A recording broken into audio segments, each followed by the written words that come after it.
Good morning and welcome to All Faiths Unitarian Congregation. My name is Greg Monk and I will be leading our service today. Here you will find a diverse and inclusive spiritual community where we welcome people with many beliefs.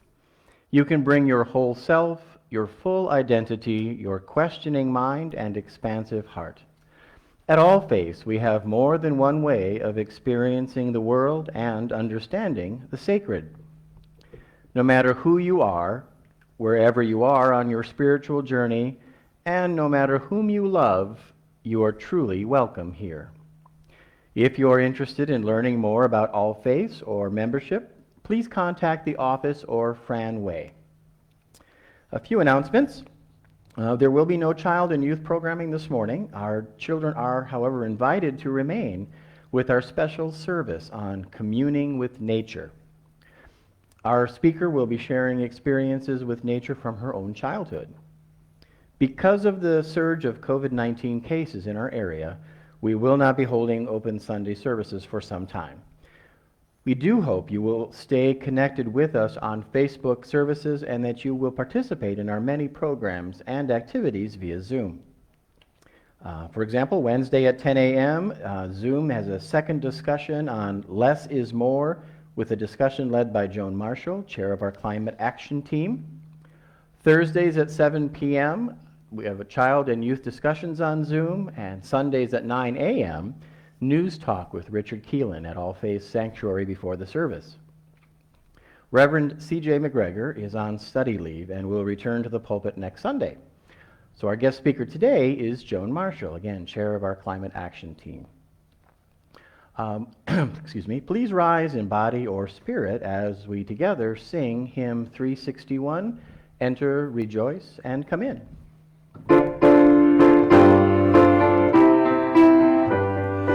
Enter, rejoice, and come in. Enter, rejoice, and come in.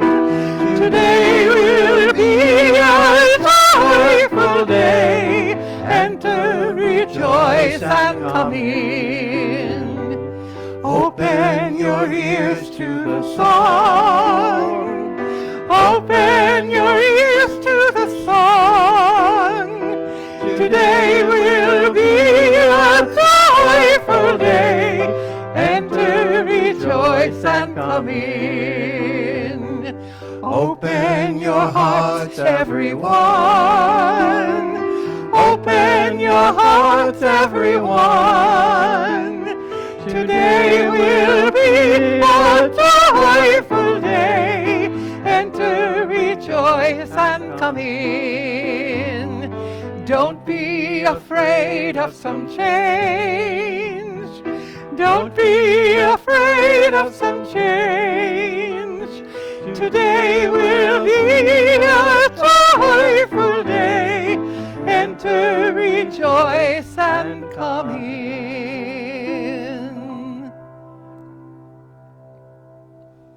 Thanks.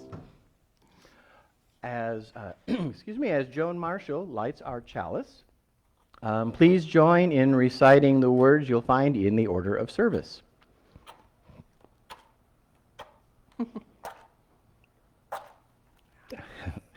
As we light our chalice, may we recall that the sun is our father, the earth is our mother, and that we live in communion with nature. Thank you. And now, again, please rise in body or spirit as we sing hymn 123, Spirit of Life.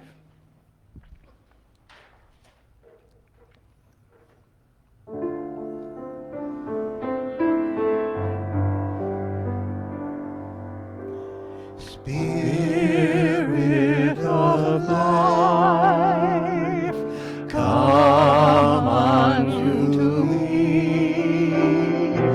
Sing in my heart all the stirrings of compassion. Blow in the wind, rise in the sea, move in the hand, give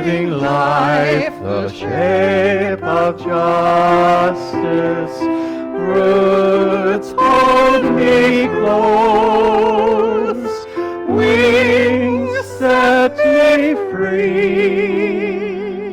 Spirit of life, come to me, come to me.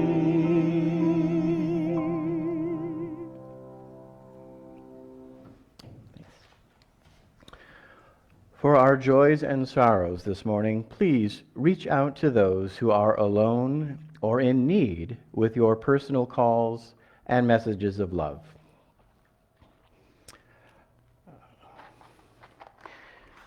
We will light a candle for all of you who do have joys and sorrows in your hearts.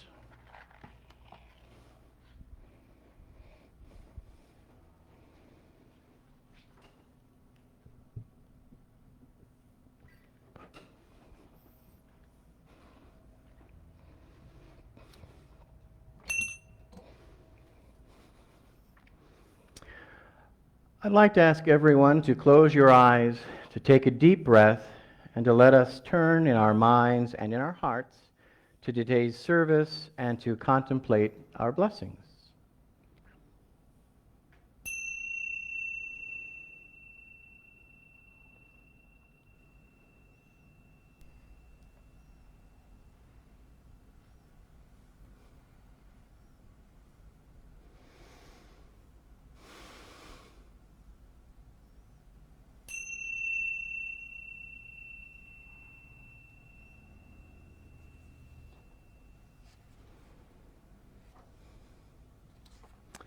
And we have some opening words from Joan.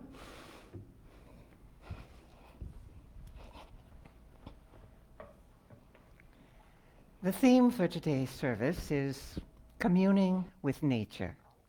Now, obviously, this theme is directly related to the UU 7th principle, respect for the interdependent web of all existence of which we are a part.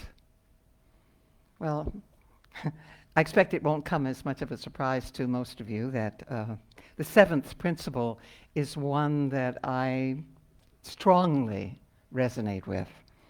And actually, that was true even before I got involved with climate activism. But more about that later. Let's focus for a moment on the phrase, interdependent web of all existence. Now that is a pretty encompassing phrase.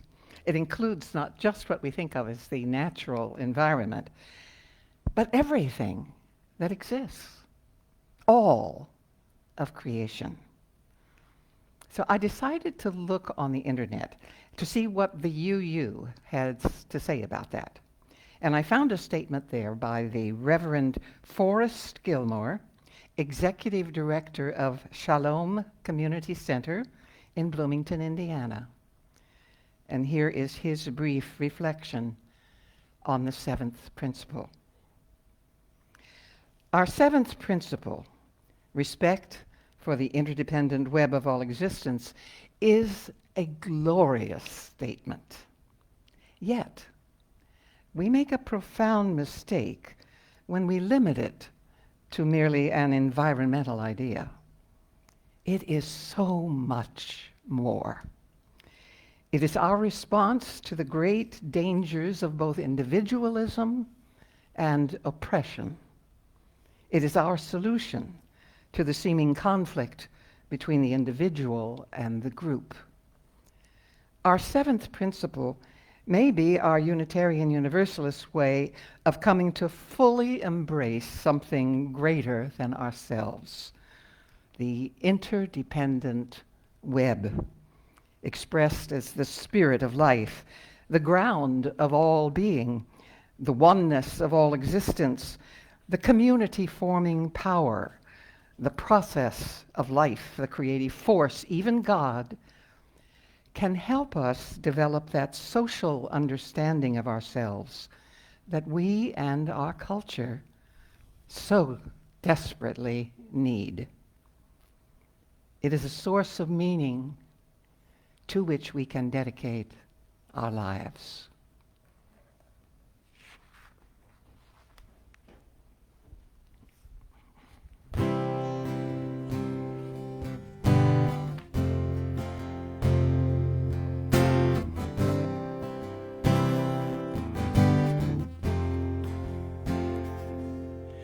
you have to fall in love to write a love song? Do you need to go to sleep so you can dream? Do you need to lose your faith before you find religion? Tell me why.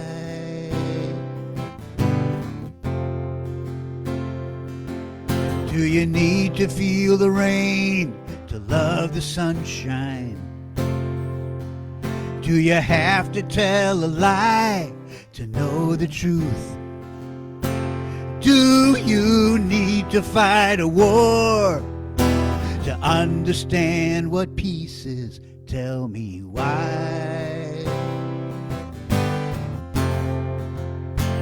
Tell me why.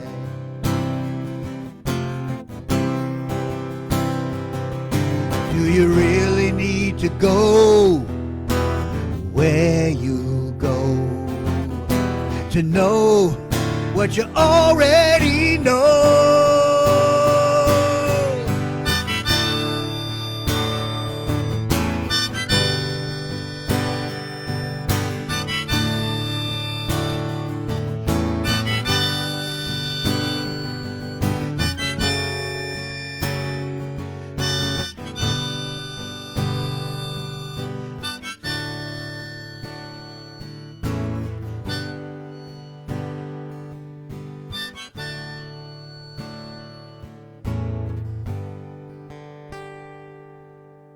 The reason I keep asking all these questions,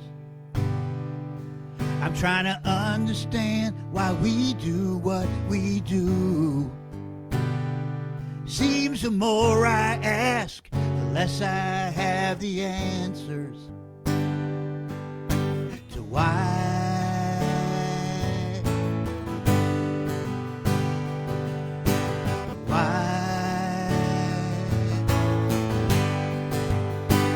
Tell me why. Tell me why.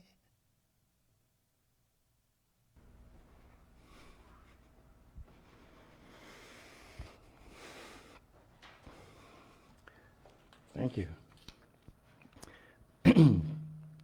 For our reading this morning, it's a Chinook blessing called Teach Us and Show Us the Way. It is a call and response sort of reading, so when prompted, please respond with Teach us and show us the way. We call upon the earth, our planet home, with its beautiful depths and soaring heights, its vitality and abundance of life. And together we ask that it teach us and show us the way. We call upon the mountains, the Cascades and the Olympics, the high green valleys and meadows filled with wildflowers, the snows that ever melt, the summits of intense silence, and we ask that they teach us and show us the way. We call upon the waters that rim the earth, horizon to horizon, that flow in our rivers and streams, that fall upon our gardens and fields, and we ask that they teach us and show us the way. We call upon the land which grows our food, the nurturing and the fertile fields, the abundant gardens and orchards. We ask that they teach us and show us the way. We call upon the forests, the great trees reaching strongly to the sky with earth in their roots and the heavens in their branches, the fir and the pine and the cedar, and we ask them to teach us and show us the way. We call upon the creatures of the fields and forests and the seas, our brothers and sisters, the wolves and deer, the eagles and doves, the great whales and the dolphins, the beautiful orca and salmon who share our northwest home, and we ask them to teach us and show us the way. We call upon all those who have lived on this earth, our ancestors and our friends, who dream the best for future generations and upon whose lives our lives are built. And with thanksgiving, we call upon them to teach us, and show us the way.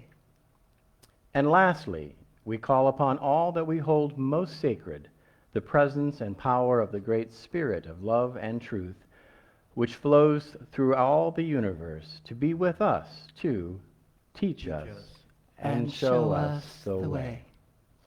Awesome. Please again rise in body or spirit as we sing together hymn number 83, Winds Be Still. The words again are printed in your order of service.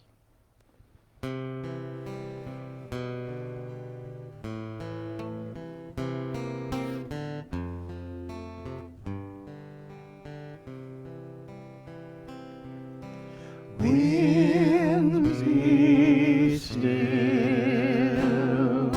storm clouds pass and silence come, peace grace this time with harmony.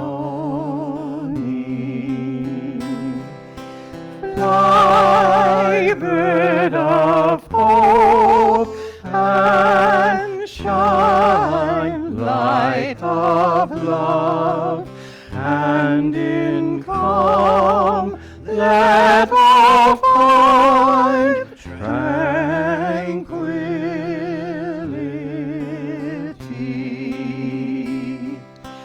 Bird fly high, lift our gaze toward distant view, help us to sense life's mystery.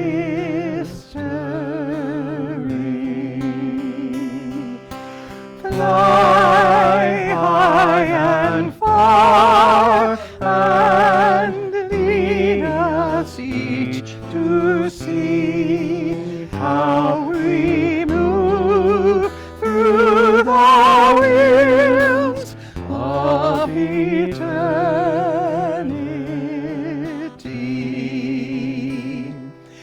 Light shining, illuminate our inward view, help us to see with clarity.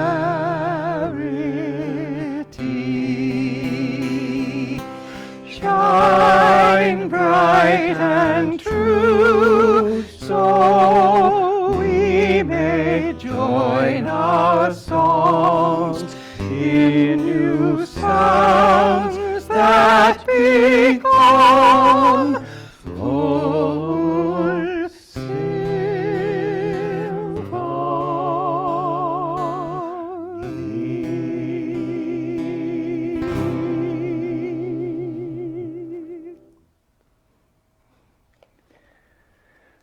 Okay. Today's message, Communing with Nature, will be given to us by Joan.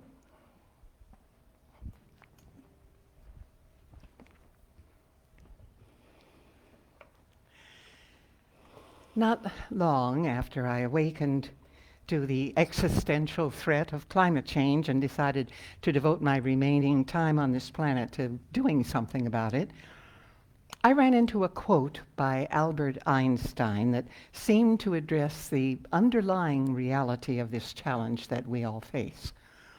I copied the quote down and pasted it on the wall in front of my desk. And here is what it says, quote, "The world as we have created it is a process of our thinking. We cannot change it without changing our thinking." End quote. So, how does this relate to the theme for today of communing with nature?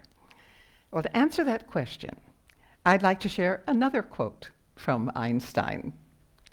Quote, "The intuitive mind is a sacred gift, and the rational mind is a faithful servant. We have created a world that honors the servant, but has forgotten the gift." Communing with nature is an act of the intuitive mind, that gift that we are born with, the gift that gives us as children a magical connection to the world around us. And today I'd like to share with you stories of my childhood, not because it was special, but because it was so ordinary. The way I experienced the world was probably a lot like the way you experienced it as a child. I was born and grew up in an average middle-class neighborhood in Kansas City, Missouri. The world was a lot simpler then. Very few women worked outside of the home, and most of the neighborhoods were safe places where kids could run outside and play without adult supervision. In fact, we kids basically took care of each other. As a toddler, I spent most of my time playing in the yard around my house, and I still remember in great detail every aspect of that wonderful little piece of nature. Just outside the back porch, there was a peach tree. And then on the other side of the house was a cherry tree, and that's what my big brothers liked to climb in. But next to the front porch, there was a big bush, and I could crawl inside of it and disappear completely. No one could see me. In the backyard, there was a little hill, and on it there was a giant oak tree that had big, gnarly roots that were exposed, and I could curl up in them.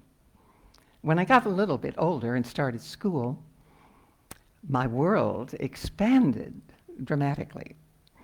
In those days, our main mode of transportation was walking. And if it was too far to walk, you took a city bus there. But almost every place was within easy walking distance. There was a local grocery store, a local drugstore, a butcher shop.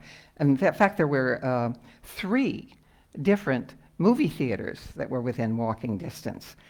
I walked to the elementary school, which was across the street from the junior high school, which was across the street from the senior high school. And only a block from my home was Bud Park, a magical 4-city block square piece of land that for us kids was just filled with adventure and discovery. When I was growing up, children spent most of their free time out of doors.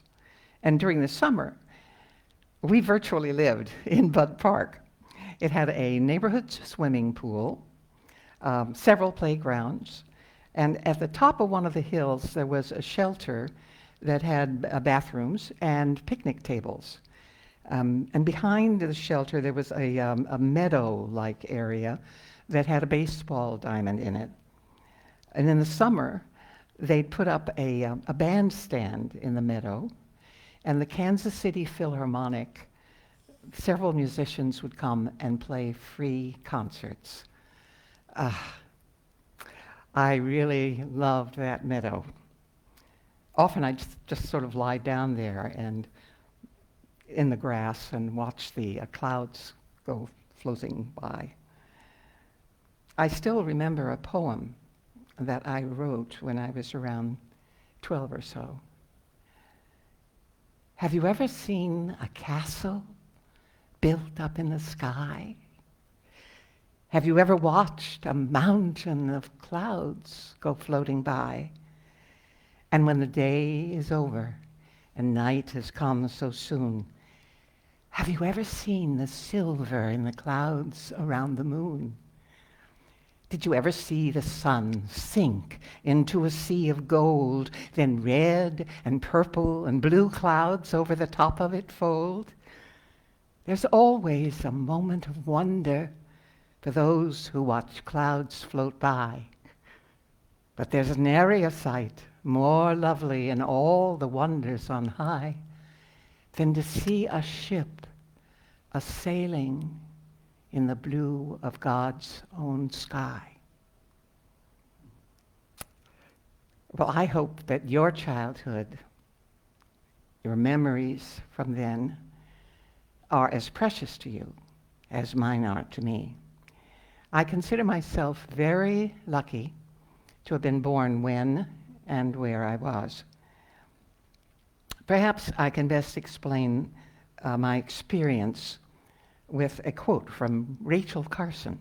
Quote, "A child's world is fresh and new and beautiful, full of wonder and excitement.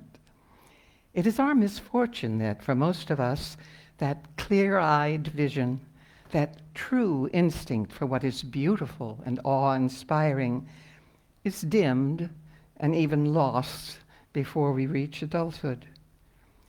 If I had influence with the good fairy who's supposed to preside over the christening of all children, I should ask her that gift to each child in the world be a sense of wonder so indestructible that it would last throughout life as an unfailing antidote against the boredom and disenchantment of later years, the alienation from our sources of strength." End quote. Well, I think the good fairy must have liked me because somehow that sense of wonder got internalized. One summer while I was working my way through college, I got a job waiting tables at a really fancy resort called the Broadmoor in Colorado Springs. It was spectacularly beautiful there.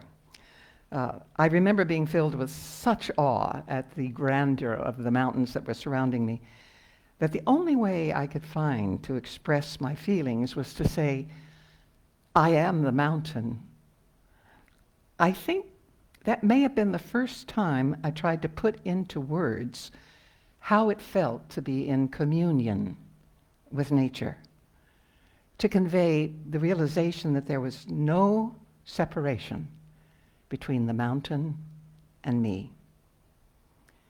John Muir described what it's like to commune with nature much more poetically than I, and I quote him, quote, "The sun shines not on us, but in us. The rivers flow not past, but through us, tingling, thrilling, vibrating every fiber and cell of the substance of our bodies, making them glide and sing. The trees wave and the flowers bloom in our bodies as well as our souls, and every bird song, wind song, and tremendous storm song of the rocks in the heart of the mountains is our song, our very own, and sings our love." End of quote. This was the world I grew up in.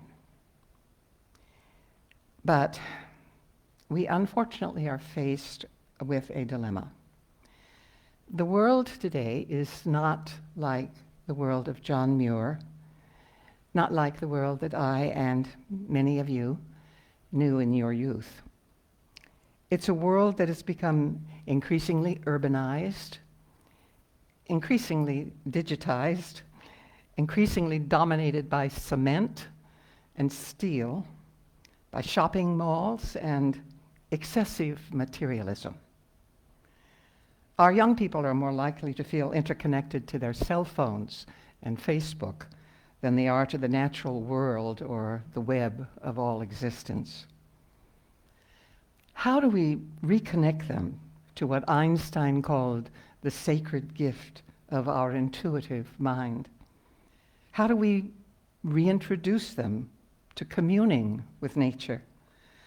One of the ways is by bringing more nature back into our urban environment, by planting trees and creating neighborhood parks, by teaching our kids how to create and care for urban gardens.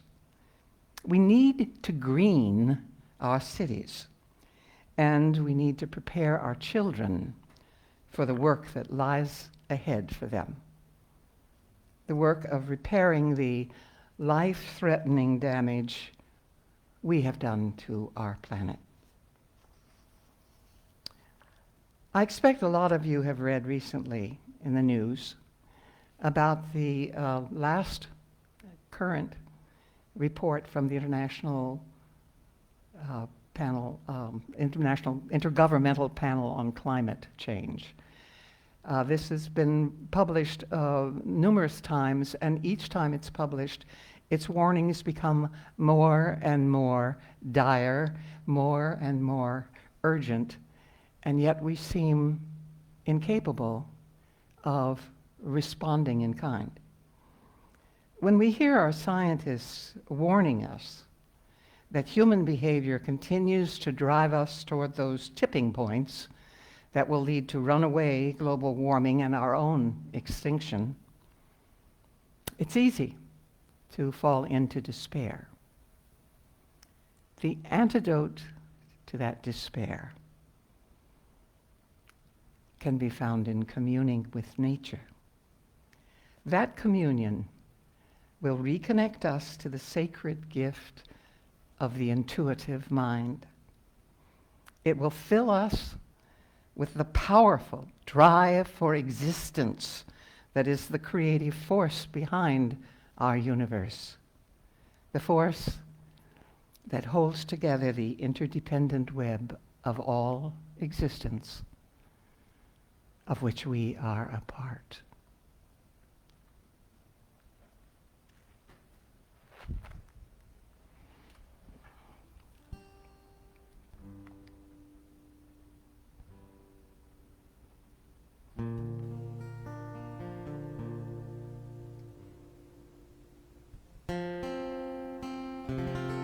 All the good we have today can so easily go away without warning.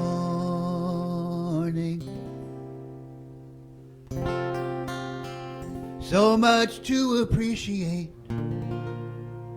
so much we can celebrate with every dawning. We may have dreams that go nowhere and heavy burdens we must bear, yet we still have each other's love to share.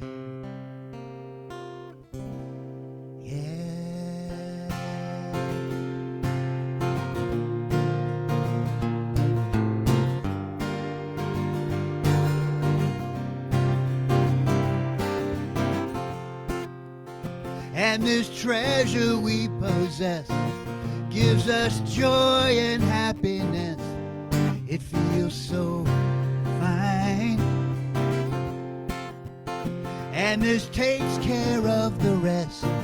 Yeah, we've been taken to the test more than a few times. We may have dreams that go nowhere, heavy burdens we must bear, and we still have each other's love to share. Yeah, something's always in the way of something. That's just the way life flows, and heaven knows we all have dreams that go nowhere, heavy burdens we must bear, yet we still have each other's love to share. We still have each other's love to share.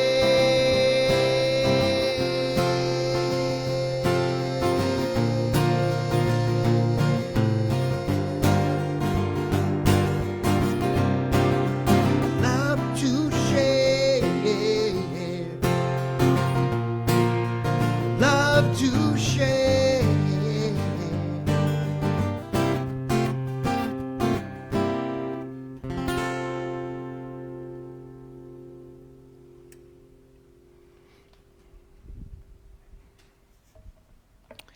Before I offer my closing words, I'd like to extend a personal invitation to each one of you to join me and Ensign Cowell at 10 o'clock this Wednesday morning to explore the game-changing ideas in Jason Hickel's new book, Less is More: How Degrowth Will Save the World. As Ensign commented the other day to me, these ideas are as important to today's struggle with climate change as Rachel Carson's Silent Spring was to protecting the environment in the 1960s. You'll be getting an email from All Faiths with a link to the meeting and the address of an article that will online that will give you a quick overview of the book. And I really urge you to join us in this discussion of ideas for literally how to save the world. And now, my closing words. Communing with nature. It's a gift each of us received when we were born. But the modern world blocks our access to that gift. As Thomas Berry said, quote, "We can no longer hear the voice of the rivers, the mountains, or the seas. The trees and meadows are no longer intimate modes of spirit presence. The world about us has become an it rather than a thou," end quote.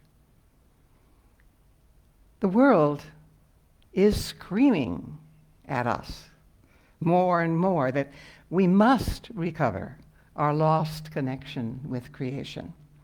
From the beginning of my environmental work, I have thought about climate change as a messenger from the earth, telling us through global warming, rising seas, melting glaciers, vanishing species, burning forests, and flooded homes, that we must change our ways or pay terrible consequences. The power to implement those necessary changes lies within us. Thomas Berry describes it this way, quote, "The greatest of human discoveries in the future will be the discovery of human intimacy with all those other modes of being that live with us on this planet, inspire our art and literature, reveal that numinous world whence all things come into being, and with which we exchange the very substance of life," end quote. As you've figured out by now, I like very much to quote the great thinkers and writers and philosophers and scientists who've spoken about our relationship with the natural world. Today I began my sermon with quotes from Albert Einstein, and I'd like to leave you now with Einstein's thoughts on what you embrace as our seventh principle. Quote, "A human being is part of the whole called by us the universe, a part limited in time and space. We experience ourselves, our thoughts and feelings, as something separate from the rest, a kind of optical illusion of our consciousness. This delusion is a kind of prison for us, restricting us to our personal desires and affection for a few persons nearest to us. Our task must be to free ourselves from this prison by widening our circle of understanding and compassion to embrace all living creatures and the whole of nature in its beauty," end quote. My wish for each and every one of you is that you commune so deeply with nature, so completely, that your heart will tell you, "I am the mountain, I am the river, the grass, the trees. I am the earth. May it be so.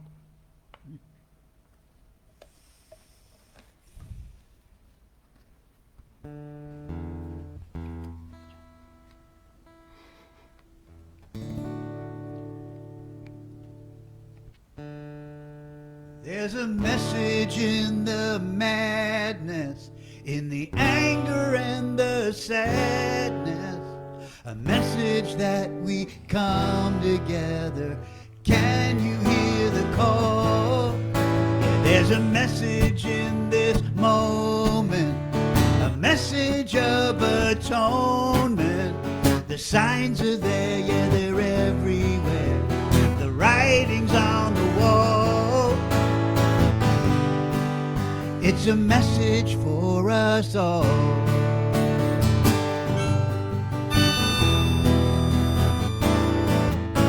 You can hear it in the thunder, lessons from the blunders, a message from the people shouting, standing strong and tall. It's a message for the ages, time to turn the pages. The signs are there, yeah, they're everywhere. The writing's on the walls. It's a message for us all.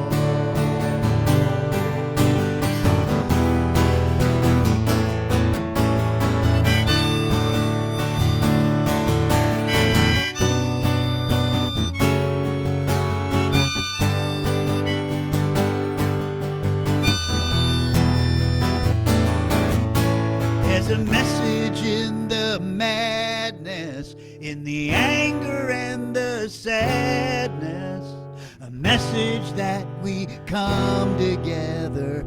Can you hear the call? There's a message in this moment, a message of atonement. The signs are there, yeah, they're everywhere. The writing's on the wall. A message for us all to come together. It's a message for us all to come together. Oh, oh, oh. To come together for us all.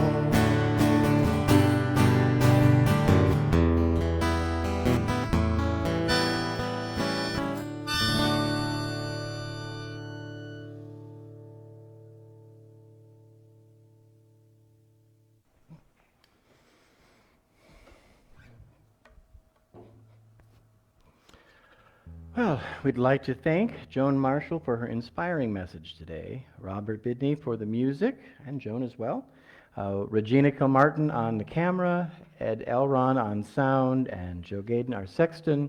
It is good to be connected and to stay together in whatever way that we can. As Joan extinguishes the chalice, please join in reciting the words in your order of service. We extinguish this flame, but not the light of truth, the warmth of community, or the fire of commitment. These we carry in our hearts and out into the world. Go now in peace.